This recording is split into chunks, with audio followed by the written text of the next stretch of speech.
Well, another episode of Coastin. I'm voice of the Reading Royals, David Fine. Pleased to be joined by my partner in crime, as always. That's Evan Pivnik, voice of the Adirondack Thunder here on Coastin, presented by FloHockey, FloHockey.tv, where you can find them. The regular season's getting close to wrapping up. We're talking with a member of the ECHL that's like us. He's kind of been pigeonholed in the, we wish we were playing. We wish we were part of that excitement, but he's still got some great stories for us. This is a friend of the FloHockey universe. Future voice on FloHockey next year for the Kalamazoo Wings. It's the voice of the Kalamazoo Wings, John Peterson. John, how are you doing on this fine day? Oh, gentlemen, it's an honor to be on the show. First of all, thanks for having me. A longtime listener, first time, guest. That was quite the intro. I appreciate it. I don't know if I deserve that kind of intro, but I'm looking forward to, like you guys, using Flow Sports like it was intended, us doing some play-by-play here in the near future. Yeah, it's our first time, long time, I think, that we've gotten here on this podcast. And it is an honor just to hear someone say first time, long time when appearing on our podcast. And I know it's been a crazy now 13 months since we all last called an ECHL game. How you've been coping? What have you been doing? And what's been some of the new hobbies that John Peterson has been picking up? Oh man. The coping part is you find something new every week. It seems like, to keep you busy and keep you occupied, keep your spirits up, if you will. It is strange for sure, seeing the season end the way it did. And then for us, it was a roller coaster of, are we playing? Are we not? Yes, we're going to play. Wait, no, we're not.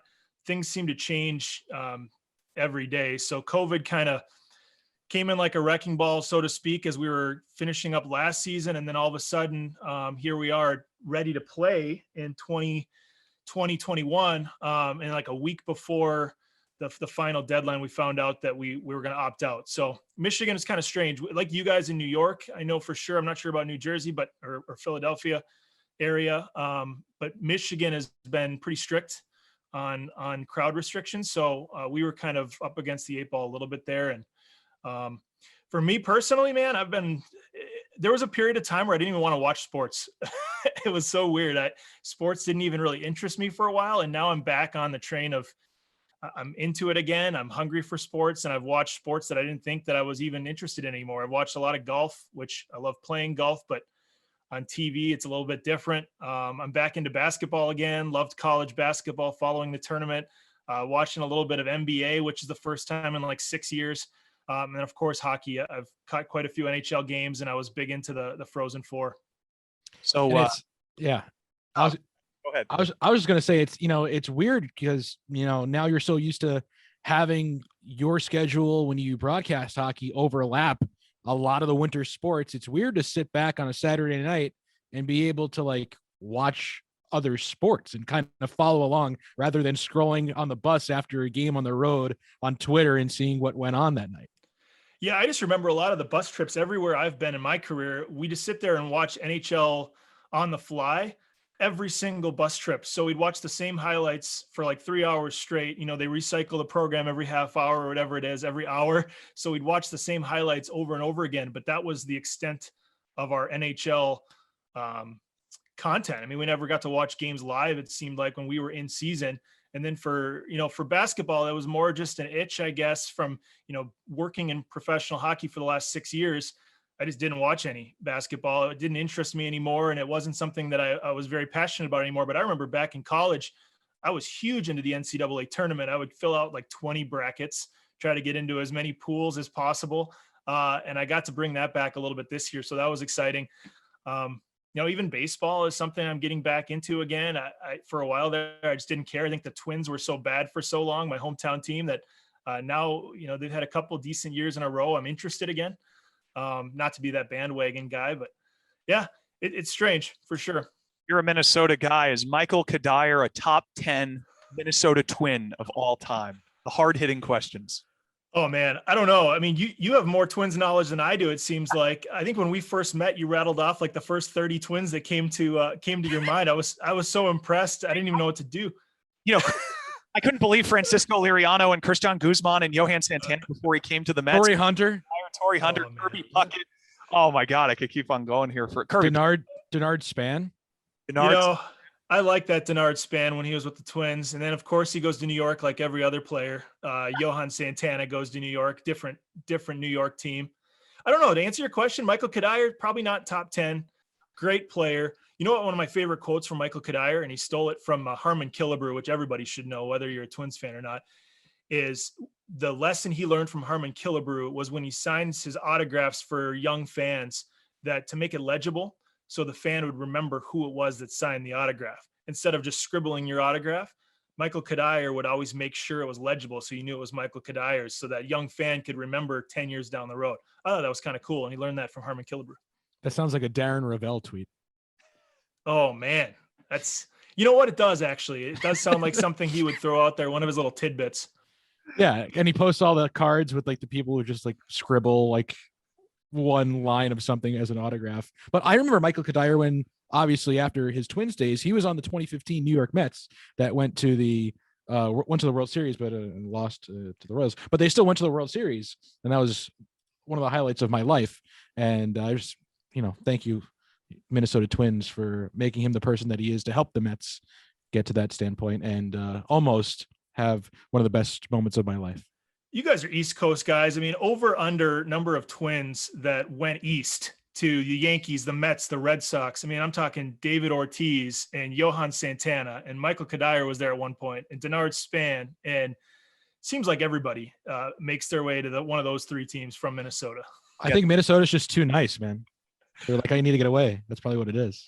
That's true. Here, you can have them. We'll just take a couple of prospects that'll never make it to the major leagues. So Michigan, man, like I live there in Lansing. Michigan is sports crazy. It's hockey crazy. I would say it's as hockey, probably more hockey crazy than maybe any state on the East Coast. Maybe like Massachusetts has the history. But like in terms of the youth hockey, in terms of guys that end up playing pro, you got the Red Wings there. You're on the opposite side of the Mitten there. So, and the Lower Peninsula. Yep, there it goes. There it goes as a man in Michigan.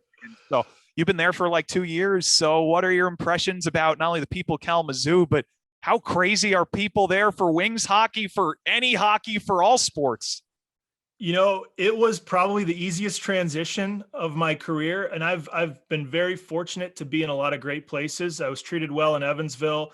Tulsa has that Southern hospitality where the fans were great to me there. But I got to Michigan and it reminded me of home.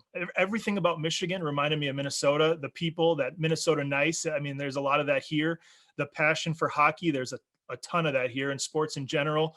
Obviously the weather and the nature and all that stuff is very, very similar.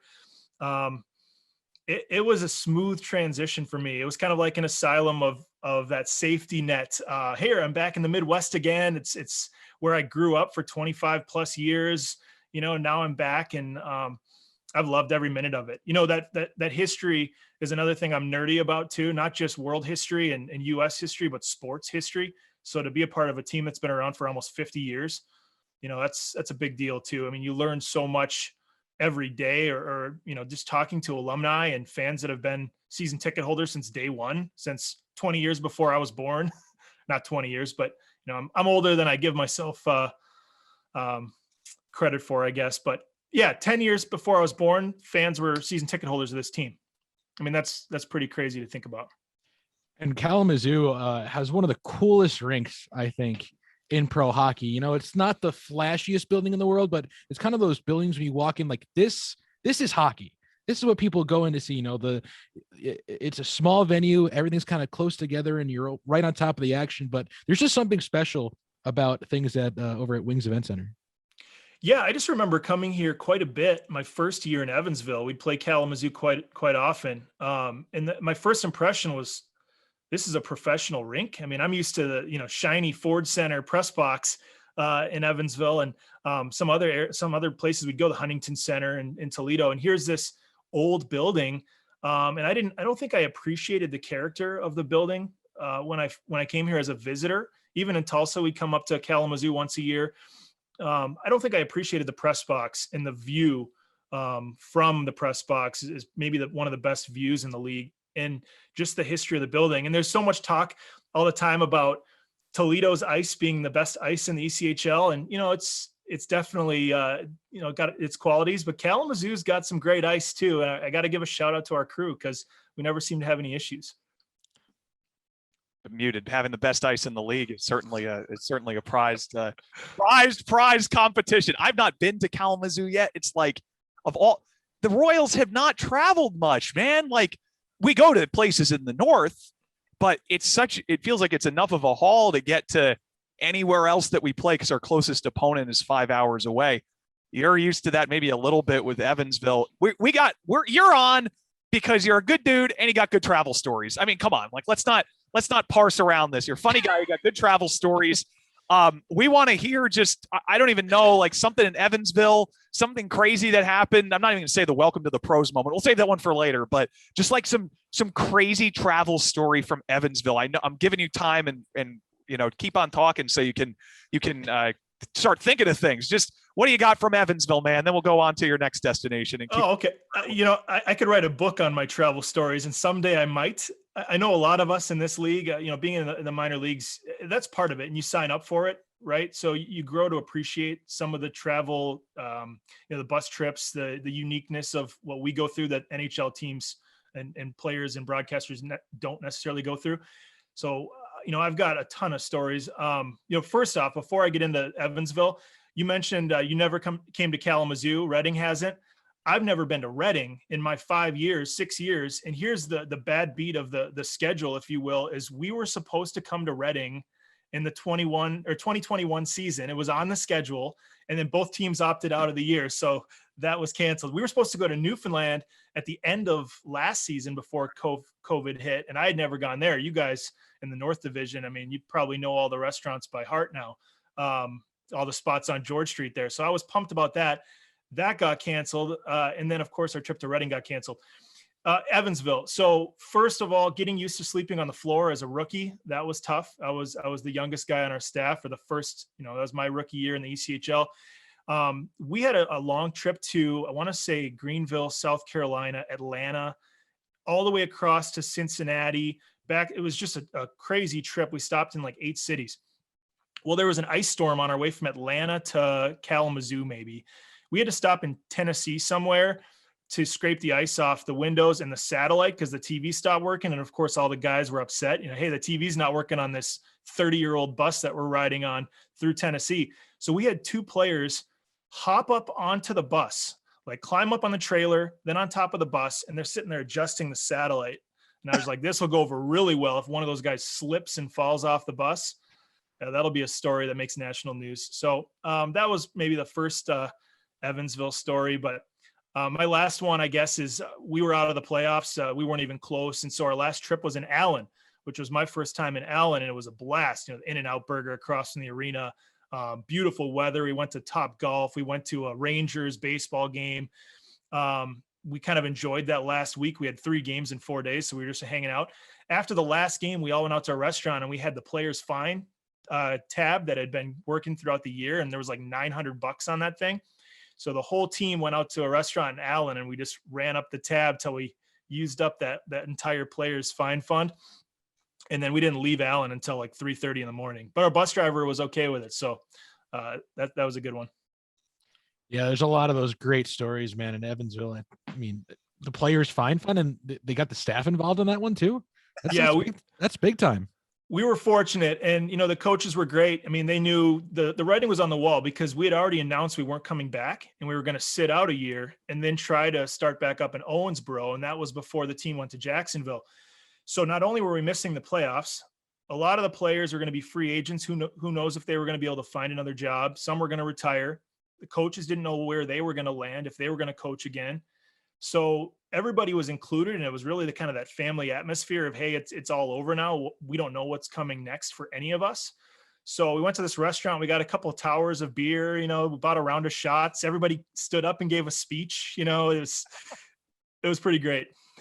That's awesome. Allen's a great place. I loved the Royals did go to Allen. So that was the Jack Galati Cup, which the Reading Royals won 6 games, 5-0-1 against Steve Martinson's crew in 18-19. To be truthful, Allen was not the most healthy, but man, have I not seen a coach happier than Kirk McDonald, the Royals head coach, after sweeping Allen December 14th, December 15th, December 16th in the Jack Galati Cup, the Royals Reading Santander Arena iteration, because that was the ownership was joint. So it was like, hey, you know, this is a true rivalry game. You dealt with that though, because you know where I'm going next. When you were in Tulsa, that there was also the shared ownership, and it's a rivalry, but it's maybe like less so of a rivalry between Tulsa and Wichita. Part of the reason is they play each other all the time and they're closer, like the staffs work more together, versus Texas to Pennsylvania. It's like not even two different worlds. It's like, you know, from it's like the Earth to Jupiter. It's not like from Earth to Mars, so or Earth to the moon. So you had a chance to work in Tulsa. Give us the rundown on your time in Tulsa before you ended up in Kalamazoo. Yeah, you know, Tulsa was kind of where I guess you could say my career took off. I really made the most of some of those opportunities and met some great people. I think the biggest takeaway I took from Tulsa was I met my wife there, like 2 weeks in to the 3-year stint. I met some great friends that I still talk to this day. Their head coach, Rob Murray, is one of my best friends in this business. And I think that relationship really helped me build friendships with our staff here in Kalamazoo that I cherish here as well. But before that, a coach was always kind of like an authoritative figure that, you know, was almost like a second boss for us on the road. And Rob Murray was really that first one that was more of a friend from the get-go. And I think some of that was, you know, we bonded right away and we had our share of adversity. You know, there was some travel issues and stuff like that we had to overcome, but you know what? He's one of my best friends this day, and I wish them all the best. I think Tulsa, those rivalries you speak of were easy because they're so close in proximity, and you'd play Allen 14 times a year and Wichita 15 times a year and Kansas City 12 times a year. And so those rivalries built up pretty naturally. And then the added factor that our owners in Tulsa also owned Wichita, you know, that was a natural fit. But, you know, here's the rub with that rivalry is Tulsa had like a 12-1 record against Wichita all 3 years I was there, just dominated the rivalry. And it's not a knock against Wichita. They're having a great season this year. But for some reason, Tulsa at home and on the road would dominate Wichita. So we didn't really have that rivalry that you would expect necessarily. But I think what motivated us, maybe, I don't know if the players even thought of it, but the owners of Tulsa and Wichita live in Wichita. They're from Wichita. That's their team. You know, we're the redheaded stepchild. So for us, it was fun to beat those guys. So in your time in Tulsa, you know, it's a little bit of a different field, big time rink over there. What were some of your first impressions when you first got yourself to Tulsa, and just kind of how you got there? Because, you know, Evansville came to a close pretty abruptly. You know, you're kind of stuck in limbo for a little bit. How did that all come about? Yeah. So when Evansville went dark for a year, I was working at the horse racing track that our owner owned at the time across in Kentucky, in Henderson, Kentucky. He owned a racetrack selling corporate sales, trying to just buy myself some time to see if they would come back and actually play in Owensboro. They always treated me well, so I was going to stick it out if I could. I got some advice from a couple broadcasters in the NHL at the time. You know, what should I do? I'm a rookie. I just finished my first year, and here we are. We went dark for a year, and I don't know if we're even going to come back, quite honestly. There's a lot of renovations that had to be built.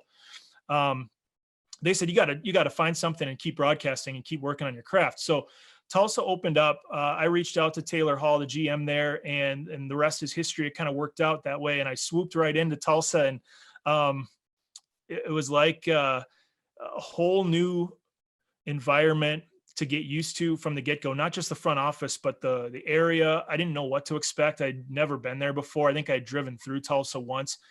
It was a great city. I mean, Tulsa's a great city. It's a great market for minor league hockey. It's a, you know, beautiful area. There's a lot to do. You know, the passionate fan base, state-of-the-art arena. And so, you know, it was a fairly easy adjustment from that standpoint. Now, the hardest adjustment for us, and I don't, you know, I guess I speak for myself, having worked for 3 different teams, is how each team is different, how they operate, your expectations in each market. And so that was maybe the biggest adjustment for me. But yeah, I enjoyed Tulsa a lot. And it was just a very pivotal part of my career that's led me to where I am now. And, you know, here I am in Kalamazoo, and I'm happier than I've ever been. So. it's good too, because, you know, in the broadcast industry, sometimes there's a stigma against, you know, like maybe like a lateral move. You know, we talked about this before, John, but it's, you know, it's where you're happy is where you're ultimately going to be succeeding and performing at your highest level, whether you're a player or whether you're a ticket sales guy or whether you're a broadcaster. I know you're really happy in Kalamazoo, and you're able to, you know, parlay what you were doing in Tulsa and, you know, the relationships that you built. There's a lot of broadcasters, because you're a broadcaster, so I assume there might be some Kalamazoo folks. But speaking to that, sort of like the networking thing, what have you learned in your career about just how darn important it is to just keep the connections going, not just in the levels above, but with people that are decision makers, even in the league that you're in? Yeah, it's crucial. I mean, it's absolutely crucial. And you touched on a couple of things I wanted to bring up is, you know, the mantra of this parallel move being taboo, if you will, moving from one team to another in the same league. You know, it may look like you're not really striving to improve and you're settling in, and maybe you're not loyal. But for me, it got to a point where I was kind of at the peak of my ECHL career, from a standpoint that I'd been very fortunate to be recognized a couple different summers in a row at league meetings for the work that I put in, which was very humbling, amidst so many talented, great people that I've grown to know as peers and close friends. And those friendships, though, really led me to make a quality of life decision. I was engaged. My wife that I met in Tulsa was from Michigan. She has family in Michigan. I had heard only good things about Kalamazoo and the ownership and the management and the experience, and the friendship with Isaac Berkey, who was here the year before me, and Joe Roberts, who was here 2 years before me, who went to Utica. Those two guys, I mean, they shot me straight. They told me exactly what to expect, what it would be like here, if they felt like I'd be able to enjoy it and thrive here. And not only that, but they put in a good word for me with my current boss and the ownership here. So those relationships, absolutely crucial to get me to this spot where I've never been happier. Like I said, I've made some great friendships here. I love my role with the team. You know, I think I'm set up to succeed, and I want to make the most of the opportunity. And then, you know, like everybody else, I have goals to move up at some point in my career too. But while I'm here, I absolutely want to make the most of this experience in Kalamazoo. And so far, it's been so good. You're the Finder's muted. I'm muted again. I'm sorry. I'll say, like, you're a good dude. Anyone listening can tell you're a good dude. What would some of the players that you've worked with over the years say about you? What would you hope they would say about you? Might be the better way to say it. That's a great question. You know, I think there's guys that like to give me a hard time, like anybody else, and it's all in good fun.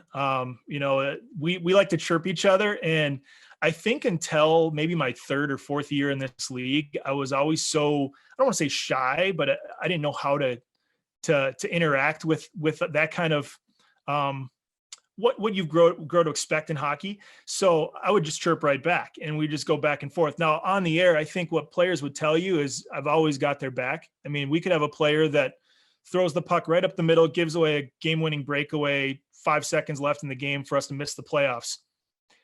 I wouldn't even say the player's name half the time on the air, because they know that they can trust me, that I'm not going to paint this picture that they're this horrible player, they made this big mistake. I'm always going to say something positive about them. That's not my job as the team broadcaster, right? That's the coach's job to make those assessments and those judgments. You guys know that. And so I think players really appreciated that. Their families would listen, and they'd always tell them, oh, you know, JP had so many nice things to say about you. Well, the next day that player was scratched. You know, yeah, of course I had nice things to say about you. That's my job, right? I hope your families enjoy listening. So I think that would be probably the message that a lot of them would tell you. You know, like an Adam Pleskatch or Steve Canisto that we had in Tulsa I would, you know, I've seen those guys outside of the game in the summer times, and they're great guys. And I think they would tell you the same about me, hopefully. So like a Justin Taylor here in Kalamazoo and a Tanner Sorensen, they would hopefully tell you the same thing.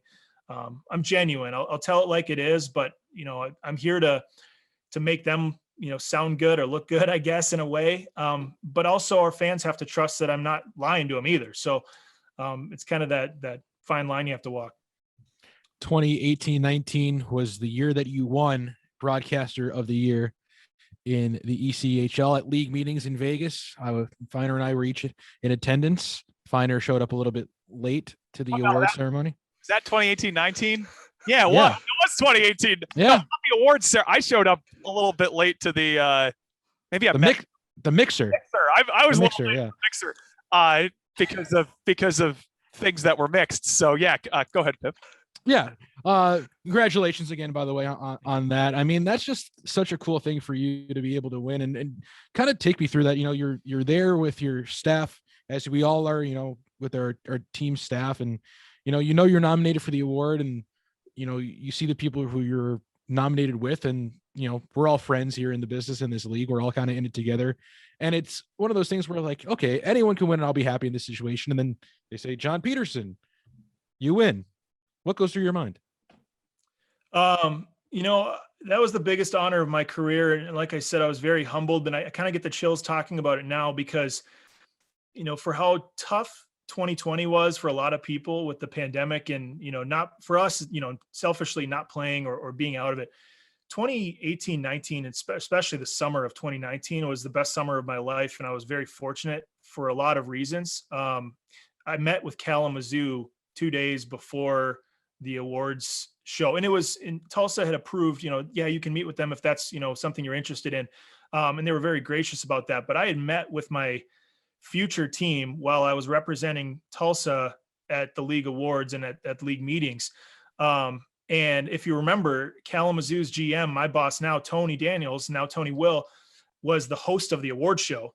And her team had put together the award show, and they knew the results of the awards before anybody else did. I had no idea. Tulsa had no idea. And so to win it was really special because Tulsa was very, very great to me. My boss and coworkers were very great to me about winning, and they were amazing. They made me feel like I deserved it. But so was Kalamazoo, who's like, we might get this guy to come here, and you know, here he is winning this award. It was really special. The friends that I could kind of share that with, you guys that were there, meant a lot to me. And then I had friends from college and high school that had flown to Vegas for my bachelor party, which was that weekend. That's right. And they had arrived like 2 hours before the award show. And I was like, guys, I have a couple more meetings that I have to do before we can hang out and start the bachelor party and get it going. They're like, skip them. Come on. And I go, no, you know, I got to go. And so they're like, well, meet us downstairs. We were finishing our last breakout session at league meetings. And they said, all right, meet us downstairs. We're at New York. We're down at this bar. We've got a shot for you just to celebrate the bachelor party, you know, and then you can go back up to the award show or whatever. And I'm like, all right, make it quick. I mean, it's gotta be. So I ran down there, took a shot with those guys, cheers, you know, and then ran back up to the award show. And then it was the first award that they gave out. So anyway, it was just kind of a crazy weekend. And then my wedding was 2 weeks later. And then I accepted the Kalamazoo job. And then I moved to Kalamazoo. So it was just like an insane summer. And I'm very, very grateful that I was able to go through it. Yeah, I forgot your bachelor party was right after league meetings because you couldn't hang out with us the next night. I know. And that was one of the best parts. Yeah, you're too busy doing bachelor party stuff. Yeah. I mean, you know, one of the best parts of league meetings is we all get together, us friends, us broadcasters, and, you know, cheers to seeing each other all at once, you know, in the New York Center Bar. So I missed out on a good time, but I had, you know, a pretty good reason, I think. Yeah, it's fine. Yeah. I mean, you know, no big deal. You know, you didn't want to hang out. That's okay. But like, I've never won anything in my life, right? So a sport, anything. I've never been a part of a team that's won a championship other than maybe like 8th grade baseball, if that counts. And I take a lot of pride in the work that I do. And I know you guys do too. And it's fine. It's like Feiner, when you were in the band at Syracuse. I mean, you take a lot of pride in that experience. No, I'm being serious. You take a lot of pride in that, right? I took a lot of pride in, you know, some of the things I was a part of in college, the Walter Cronkite School of Journalism, right? Working ASU club hockey before they became Division I. So to win that award, which I didn't even know if I was deserving, I was honored to be a part of it, to hang out with you guys, to see you guys, to learn a lot. And then to have my bachelor party, to parlay all that into one weekend. I'll never forget that. That was unbelievable. Parlay in Vegas. I like the use of that. I don't know if that was an intentional pun, but I like it. Heard me say it earlier. Maybe he's come up with a few things that he just wanted to work in over the course of it. So other than that, he's doing great. Yeah.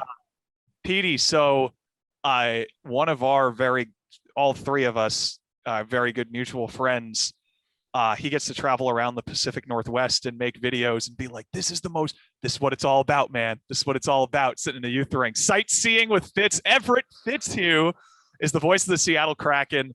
I am still like the conversation that we had where he told me like, hey, like this is going to happen here.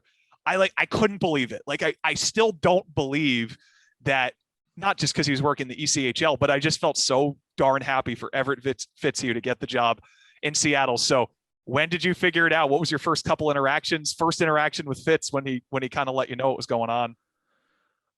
First of all, I had a double take because I was like, we like to let each other know when something good happens, right? I mean, that's because we all cheer each other on, right? If somebody, gets an opportunity to move up the ladder, like when Brian Tosti got the Texas Stars job and when Brian McCormick got the San Antonio Rampage job, and obviously Everett, you sit there and you double take, like, did I just read that right? The Seattle Kraken.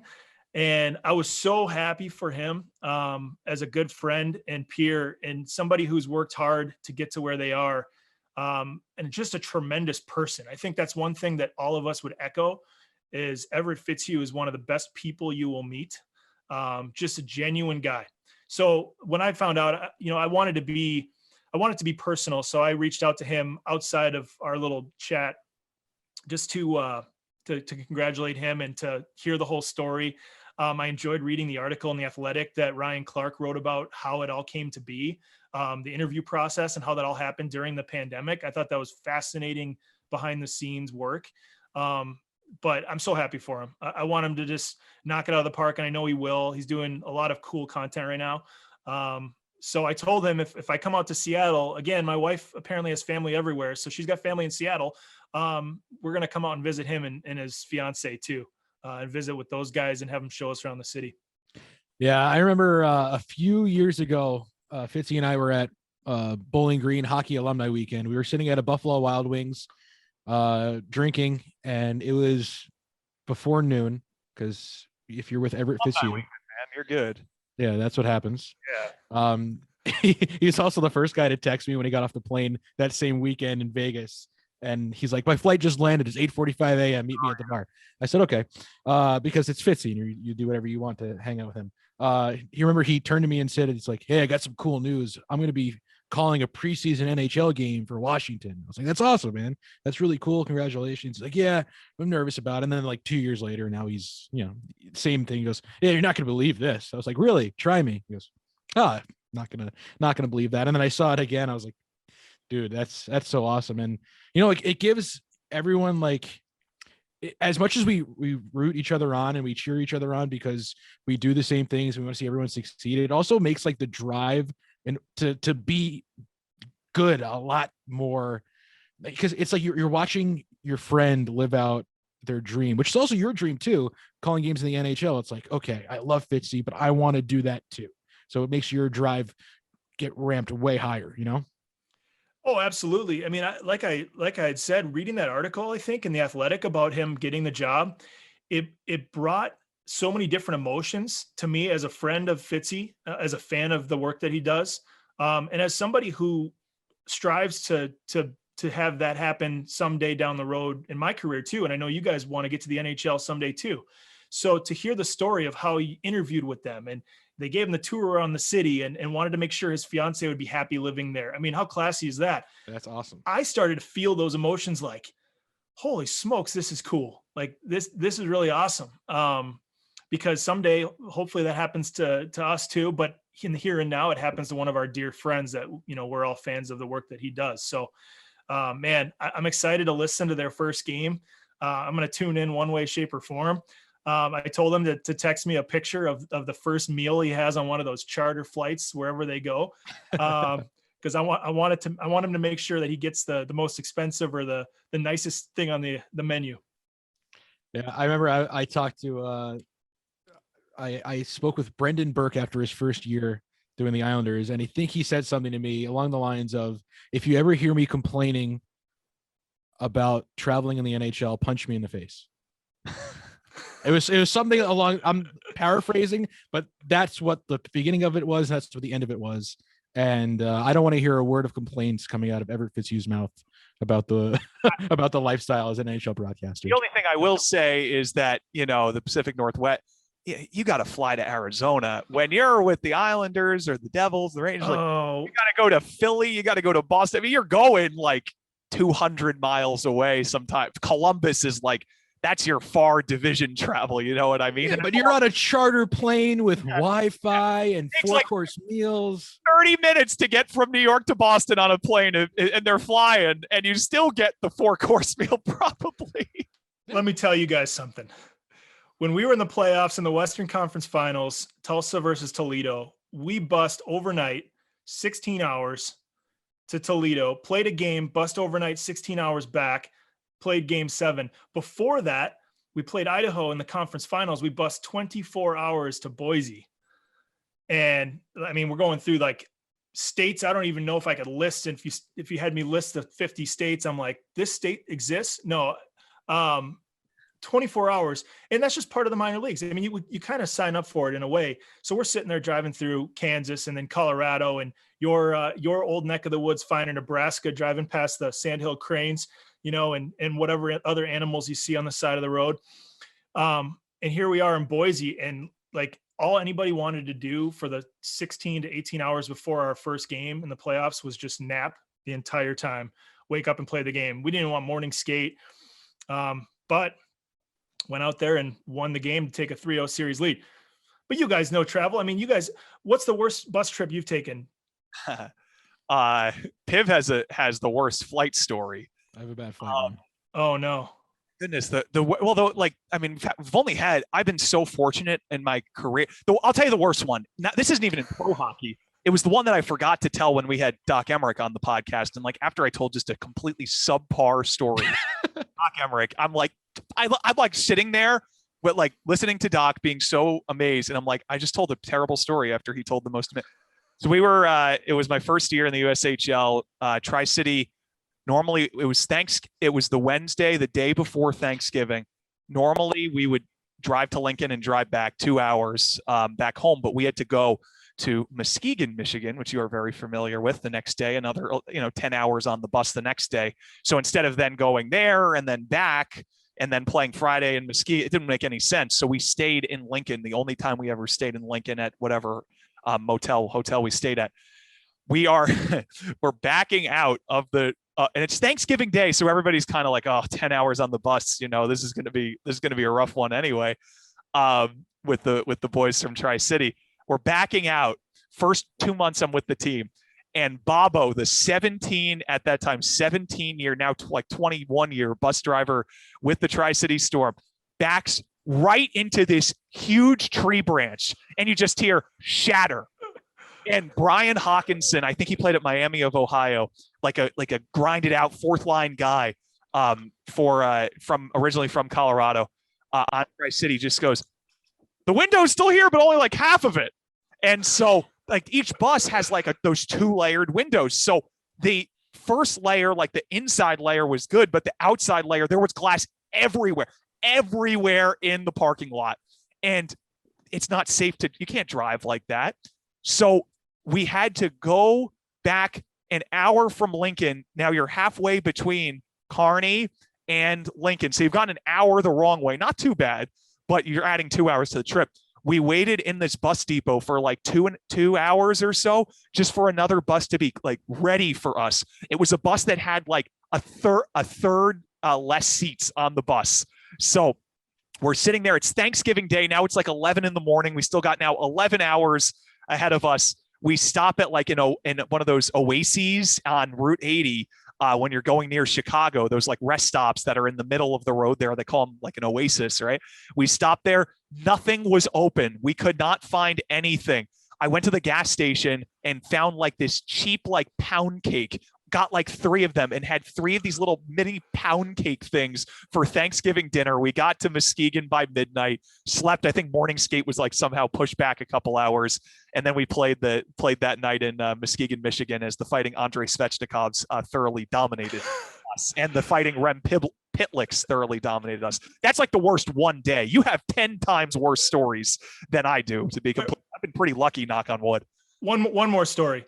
Yeah. My second year in Tulsa, first year with Rob Murray, we went on a 3-week road trip in mid to late November, where we played 9 games in 5 cities over 3 weeks without touching home base in Tulsa. So we went Quad City, which is where the incident happened, where coach got sick and collapsed on the bench. And then we stayed in the Quad Cities, but the team continued on to Indy and then Fort Wayne, and then all the way across to Rapid City for 3 and 4. And then all the way up to Boise for 3 and 4, and then back to Tulsa without touching home base. This was all on a rickety old bus that is fabled at this point. Fabled. There's guys packing laundry detergent, because what are you supposed to do? Like, how do you pack for a 3-week road trip? And somehow it made it. I mean, somehow it made it the whole way. But I'm telling you, with a full team, and you have to bring extra players when you're gone that long and you have 9 games to prepare for, you can't bring the minimum 3 lines, 3 D pairings, 1 extra forward, 2 goalies. You're bringing everybody that's healthy, right? So we're just jam packed. There's 3 people sleeping on the floor. Everybody's got huge duffel bags full of clothes. I mean, it was insane. I'll never forget that trip either. That was a bonding trip for that team. Yeah, we had one of those my first year in Adirondack in 2017-18, because every November, early on in the month, it's when the rodeo comes to town at Cool Insuring Arena. So the Thunder have to get out and stay out for like 2.5 weeks at that point. So my first month into professional hockey and broadcasting, we went on the road for 21 days. We did the whole West. We did the Quad Cities, Cincinnati, Kalamazoo. We hit them all up. We ended up, I think we left November 1st, and I didn't get a actual sleep in my bed until like the 22nd or 23rd. And that was a welcome to the pros, kid. Here's go live on a bus for 3 weeks. But then we like traded a few guys during the trip. We acquired a guy that I actually went to college with. So I had because he went to Norfolk once. He was in Norfolk. He got traded to us while we were in Brampton. Coincidentally, they were playing in Brampton, so he came with us there, and then we went to Norfolk, and then I drove back from Norfolk, Virginia to Manchester, New Hampshire with him in his car and all of his belongings overnight. And we beat the bus by 9 hours because the bus broke down. Again, we all joke about this, and like, it's all part of the gig and we sign up for it, right? So it's all in good fun, and it is what it is, right? But after a long trip like that, the next time you guys have to get on a bus, do you ever have any like PTSD of the last trip, like a 3-week trip, or is it water off a duck's back and you're like, oh, let's do this. Let's get back on the road and head to Wheeling. You guys, I'll go. I think it's relief. It's like, okay, it's not going to be as bad as that. I think for me, because it's like, I went to school in Ohio. So for me, it's a 9.5-hour drive from Long Island to Bowling Green, Ohio. And now after that, like every car ride, it's like, oh, it's only 3 hours. It's fine. It's like the same kind of mentality there. Like, oh, there's no way it could be as bad as 3 weeks on a bus with the same people wearing basically the same clothes that are kind of half washed for half a month, or 3/4 of a month, pretty much. But 2.5 hours to Worcester, fine, I'm in. It's like, for me, because I remember this one story where we were going to Wheeling the week before the Nick Niedert game in November of 2018. We're going to Wheeling. The team's on like a 5-game slide, just really eating it. Got to figure out what our identity is. Didn't have a goalie. Basically trying out goalies off the street, which is coincidentally how Nick Niedert came to me. I played. Anyway, so this is like why I say, oh, it can never be that bad. We're going to Wheeling. The players are always looking at, oh, how far, how much longer we have to go. It's the same 5 hours as it always is. Come on, Chris McCarthy. Come on, it's 5 hours. You can look it up on your phone yourself, as Piv always will say, guys, the last two. And so Google Maps, man. What type of phone do you have? Yeah. And so there was like this terrible accident on Route 70, and we had to exit off Route 70, and then we like got back on. Then there was like somewhere else on Route 70 heading out towards Wheeling, or 76, whatever it was. there was like something with like the FBI, like they found a person of interest, like somewhere. So they shut down the entire highway. We had to go like 30 miles north and loop around. We got stuck on this back road, like right on the border of Pennsylvania and West Virginia. And we had to like a one-way. We like made the conscious decision at like 8 p.m. that we were going to back up. The bus was going to back up on this one-way road because we had turned wrong trying to find the way back to the highway. You know, we're still 20 miles away from the highway on local roads or whatever. And I just remember we're backing up and I'm like, there's either going to be a car just flying around the corner in this back roads, Western Pennsylvania, Eastern West Virginia, like something bad is really bad is going to happen. And then we eventually get to the Ogle Bay. After it's a 5-hour trip for us, our closest trip, 10 hours on the bus, 9.5 hours on the bus. And, you know, it's late now and the Ogle Bay restaurant's about to close. I'm calling to make sure, can you keep this kitchen open a little bit longer for the boys type thing. And it's the holiday lights season because they start it right before Thanksgiving. You know what I'm talking about there, Pete.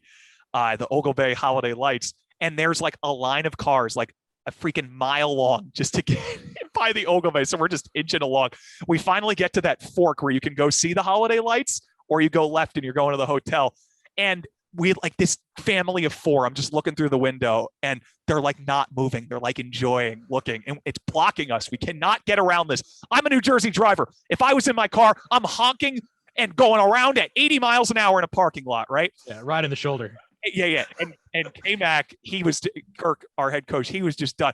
It may have not even been him, but everyone was just done. Someone just yells, let him hear it. Let him hear it. And bus driver just goes, just the loudest and just the car like, you kind of like see the people jumping. They go up like 6 inches. We get around them going, we'd never have a trip as bad ever again to Wheeling, West Virginia. I hope we'll never, have that ever again.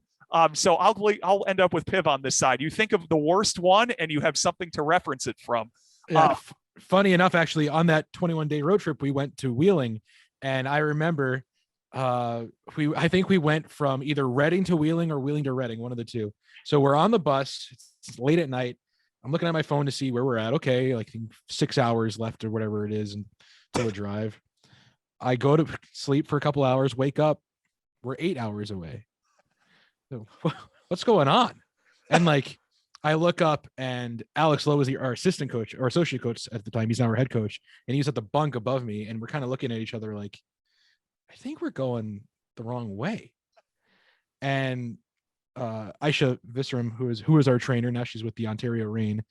We're like, Aisha, you could probably put this the nicest out of anyone here. Can you ask the bus driver if like we're going the wrong way? And she goes to the bus driver. He goes, hey, are we going the right way? He goes, no, I've been waiting to turn around. Wait, what? He waited like 2.5 hours to turn around. It took us, I think, 10 hours to get from Reading to Wheeling. One time we drove an hour to fly to Newfoundland. So an hour from from downtown Reading at 3 a.m. to for like a 6:30 flight. We get on the bus at 2:33. It's only an hour, 10 minutes to Philly with even a little bit of traffic. So 55 minutes to an hour. We ended up somehow the bus driver ended up at the Boeing hangar, not like the departure set, like here for departures. And he ended up at the hangar. Like he was feet away from the planes that were being prepared to fly at some time in the future. Not like that day, but like the hangar where they clean the planes. And this passenger bus at 3:45 in the morning, we got to get in there and start checking the freaking bags because it takes an hour and a half to do that. You got to wait in line behind all the wonderful souls of Philly that are just gritty in your face at 5 a.m. at security. And it's it was I think someone just said, figure it out, man. Like, where are we? How are we here? How do you even get to the Boeing hangar? We're somewhere in the industrial fields of Philadelphia where Rudy Giuliani held that press conference was basically where we were at. Oh my goodness. God, I'm fired up. We'll never have a worse trip to the Philly airport than that. I'm fired up thinking about it. So every trip to the Philly airport now is going to be fine with you. Is better. Yeah, exactly. Yeah. The next time, coincidentally, we flew to Newfoundland a few months later. Everybody on the bus had Google Maps up. If any direction was taken the wrong way, it would have been a pounce job. Like, you are done. Like, we are now directing you from here on out if Garmin leads you the wrong way or whatever it was. God. Oh man. So fired up about it. The glamorous life. Glamorous. Working in the AA. Do you think that the Seattle Kraken would ever have trouble getting to the Seattle airport to fly to Arizona? Well, I'd say hard no. Only if their bus driver typed in the Boeing hangar at the Seattle airport on Waze, because that had to have been what happened. Yeah. There's no other explanation for that. They might be flying on a Boeing plane. Let's get them right there, you know? But you know what's going to happen now, because they're the NHL team, they're going to drive right up to the tarmac and they're going to drive right next to the plane. So that's what they're probably going to type in. No, they are going to go there. Yeah, they're going to go directly there. And Fitzy's not even have to put his own bags outside of the bus. He's not going to have to lay a hand on his own bags, because there's going to be people there who's going to be putting their bags on the plane and then the same way off the plane. And they're going to have his car waiting for him when they get back after. Yeah. Petey, tell us where you grew up, man, in Minnesota. Tell us about your hometown.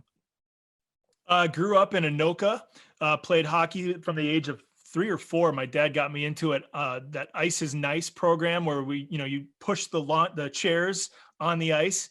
And so here I am with these massive glasses, this Minnesota Vikings starter jacket, and CCM gloves that are like 10 sizes too big, trying to learn how to skate. And that's where I fell in love with the game. And it was a northwest suburb of Minneapolis, St. Paul. Played hockey all the way up through youth. And, then I graduated from Stillwater High School in Minnesota on the east side of the suburbs. So I got a lot of pride for my home state. Certainly the sports teams from my home state. Not a lot to root for typically, but a lot of pride in being kind of a homer. Best Minnesota, the Ponies is a great nickname, Stillwater Ponies. Give us your definitive sort of couple favorites here of Minnesota high school hockey team nicknames. Oh, that's so good. There's some really good ones, and I'm drawing a huge blank right now. Ponies was we were the Stillwater Ponies, which was maybe the worst. Now, backstory to that, back in like the 1910s or the Roaring 20s, they were the Stillwater Stallions, but I think they determined that was too masculine of a name at the time, so they wanted it to be more like, let's find a similar animal that's more like neutral, right? And so they picked ponies, which is fine. I mean, I'm not afraid of repping the Stillwater Ponies. I had a shirt up until, I might still have the shirt from our student section that was Pony Pride on it. But our rivals, like our biggest rivals in all the major sports, was the Mounds View Mustangs. So here's the Ponies and the Mustangs, virtually the same animal or similar, and they're our rivals. So they would chirp us every single game, basketball, football, baseball, you name it. I'm trying to think. There's some good nicknames in Minnesota. I'm drawing a blank. When I was in Anoka, it was the Anoka Tornadoes, which was pretty awesome. How about Moorhead High School? The Spuds. Oh, yeah. The Potatoes. So when I spent 3 years up in Roseau on the Canadian border, my first 3 years out of college. So the first 3 years of broadcasting, high school sports, everything from high school hockey, basketball, baseball, softball, volleyball, football. And Roseau's biggest rival, other than Warroad. So Warroad's the Fighting TJ Oshie's and Roseau's the Fighting Dustin Bufflins. If you want a reference of a couple of NHL players from those towns. Brock Nelson too. Brock Nelson from Warroad. Aaron Ness from Roseau. He played some NHL games in the Capital system. Neil Broughton is a Roseau guy. But Moorhead is like the biggest rival outside of that, like small radius on the Canadian border for Roseau. So they would play Moorhead, the Spuds, in every single section final, it seems like, every year. And it was the big schools in Minnesota. So Roseau is only like, I think it's like 2,000 people in the entire town. But the high school from like K through 12 was like 900 students. But they were in the big division of Minnesota high school hockey because they wanted to be. Like Warroad's in the smaller division. Roseau's like, yeah, let's be in the big division. Well, Moorhead's a huge area, the Fargo-Moorhead area. So Moorhead's a bigger school. And here's this little guy, Roseau, that's always competitive that would play Moorhead in the section finals every year. But that's a good one. Spuds. I don't know if there's a better nickname. I got a good one. The Moorhead Spuds, in fact, in like 2017, won the Star Tribune's list of the best. They won the best high school, Minnesota high school hockey team nickname. The Awesome Blossoms. Oh yeah, is that Prairie? What's Blooming Prairie? Awesome Blossoms? Is that what it is? I don't know. I forget the name. It just said Awesome Blossoms. I'm like, that's got to be up there on some list too. I mean, I'll look. Minnesota. That's a nickname. What's Eden Prairie again? They're the Eagles. You grew up right. Blooming Prairie. Yeah, the Awesome Blossoms. Awesome Blossoms. There's one town name there that I know the nickname of, but I'm blanking on the town. It's like when I see it, they're a good nickname anyway. There's some great ones.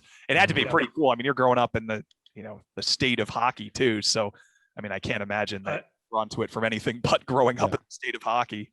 There is nothing like the Minnesota State High School Hockey Tournament. And I'll stand by that to this day. A lot of people that aren't from Minnesota say that it's overrated. High school hockey is overrated a little bit. And Minnesota likes to pump it up to be this thing that it's not. And to a degree, the one argument I'll entertain is a lot of players that are good enough now will leave school early to go play junior, which is probably the right thing to do for their hockey development and their hockey career. But a lot of the diehard traditionalists, the stay off your lawn crowd would say, stay in school, be loyal to your school and your hometown and play all the way through your senior year. So the state, it's been watered down a little bit, like the state hockey tournament, but it's still a sellout. I mean, they sell out the Wilds Arena, the XL Energy Center, 18,500 people for that state hockey tournament. It's huge. And like the hockey hair video, which everybody's seen, that's gone viral, some guy in his basement started, and that's a big deal. Like you'll see teams that all dye their hair the same color or they all style it the same way because they know they're going to be on TV. And, when you're from rural parts of Minnesota playing high school hockey, you're never on TV. You don't know if you'll ever be on TV. So to get to the big stage and to skate up for the national anthem where they announce everybody's name on your team and then have that camera time where you say, hi, mom, and slick the mullet back or whatever it is, it's pretty awesome. Yeah, Wayzata Trojans. I found a list of like some of the best ones. The Minnetonka Skippers, is that right? Yeah, Minnetonka Skippers. The one I was thinking of, the Thief River Falls Prowlers. I always thought that was a good and interesting one. There's a lot of them here that are just. So that was another big rival of Roseau and Warroad, is Thief River Falls. And for geographical perspective, that's an 1.5-hour drive from Roseau. And it's like the second closest town that has a high school hockey team. It's Warroad, which is 20 minutes away, and then Thief River Falls, which is an 1.5 hours. And that's the area. I mean, it's so rural, way up in the middle of nowhere, but Thief River Falls is a good hockey program. Man, there's some good ones. The Awesome Blossoms have a fantastic logo. If everyone could go on Google right now and just look up the Bloomington Prairie Awesome Blossoms and look at the logo, it is fantastic. I need to get that on a shirt or something like that. Oh my God, that's wild. I love that. Wow. Yeah, you definitely got to go Google this. I don't even know where to start with this thing. Yeah, it's great. Hey, Petey, we appreciate your time today, man. Thanks for hopping in with us. Best of luck. Stay positive through the rest of the time, and hopefully we'll see you all fired up, ready to go come October, man. Thanks, guys.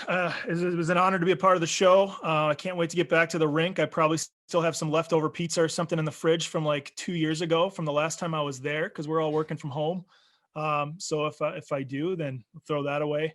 But no, I wish you guys the best. Keep doing great work with the show, and keep up the great work, and look forward to seeing you soon. Long-time listener, John Peterson. First time, long time. John Peterson has gone through the ringer, and we appreciate you joining us here again with this episode of Coastin. We're in the 20s. We've been doing this for, basically once a month. So you divide it, that's 5 months of Coastin episodes now. They've flown by. We appreciate everyone for listening in. Our partners with FloHockey.tv to help make this possible, and all our guests from around the ECHL. Again, Evan Pivnik from the Thunder, David Fine signing off. Have a great rest of your day, everyone.